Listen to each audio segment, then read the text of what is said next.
The Justice Department is still contemplating whether to bring contempt of Congress charges against Dr. Anthony Fauci.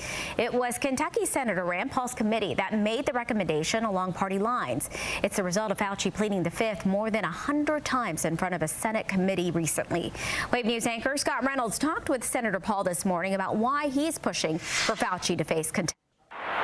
Well, Myra, that's because Paul claims records of Fauci's daily logs and his texts contradict what he often said in public, from the effectiveness of masks, the science of social distancing, all the way to the origins of COVID.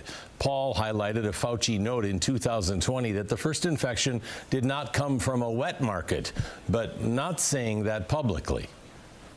1 million Americans died. I think it's an important subject to discuss. Should we have funded dangerous research in China? The CIA, the FBI, and the Department of Energy all believe that it came from the lab. Scientists, many of them, I don't know their political affiliation at all have come forward and are public saying they think that the virus came from a lab.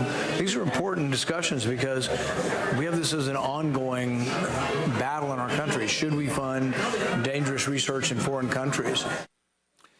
She has said that Paul has an unhinged obsession with prosecuting him, and stated that Paul had a personal vendetta and sought statements in the committee hearing to vindicate public pledges to put him behind bars. Now, even if the Department of Justice brought contempt charges against Fauci, legal experts say it would go through a long court battle over the legality of those charges. Scott Reynolds, WAVE.